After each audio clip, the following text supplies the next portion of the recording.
So hello friend, তোমরা সবাই কেমন আছো? যাই হোক, অনেকদিন বাদে তোমাদের সাথে দেখা হবে।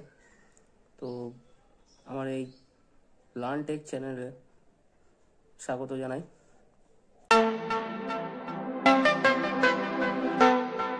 আজকে আমরা জানবো যে একটু কম্পিউটারে ডিসপ্লে না এলে কিভাবে আমরা সেটা R&D করে রেকটিফাই করব। তো যাই হোক, সেটা নিয়ে আমরা আজকে একটু আলোচনা করব। তো একটি সিস্টেমে অনেক কারণেই ডিসপ্লে না আসতে পারে। সবার প্রথমে আমরা অনেক সময় দেখি যে আমরা প্রথমে ধরে নিই যে র্যামের কারণেই ডিসপ্লে আসে না। কিন্তু হ্যাঁ, 100% র্যামের কারণেই আসে না। কিন্তু অনেক সময় এরকমও হয় যে র্যাম আমরা চেক করছি, হাজারোবার চেঞ্জ করছি, ঠিক আছে, কিন্তু তা সত্ত্বেও আমাদের সেটা ডিসপ্লে আসছে না।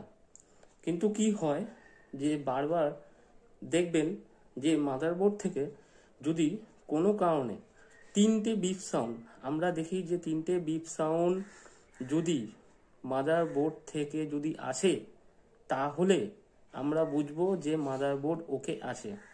তবে এক্ষেত্রে আমিও দেখেছি যে র্যাম স্লটে সেট আপ আছে, বাট তিনটে বিপ সাউন্ড অলরেডি বারবার দিচ্ছে। তার মানে তোমাকে কি বুঝতে হবে?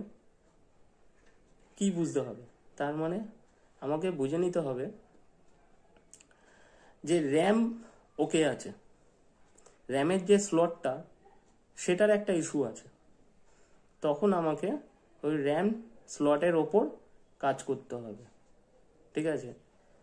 আর 2 নম্বর হচ্ছে যে র্যাম চেঞ্জ করার পরও অনেক সময় আবার ডিসপ্লে আসে না। তখন আমরা কি করি, সিমোস ব্যাটারিটাকে দেখি। সিমোস ব্যাটারির অনেক সময় ডিসচার্জ হয়ে যায়, ঠিক আছে। তো সেই কারণেও আমাদের ডিসপ্লে কিন্তু আসে না।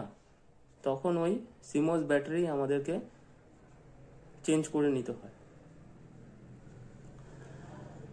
3 নম্বর হচ্ছে যে jumper reset. CMOS jumper reset আমাদের দেখে নিতে হবে, ঠিক আছে। 4 নম্বর হচ্ছে অনেক সময় আবার SMPS এর জন্য হয় না।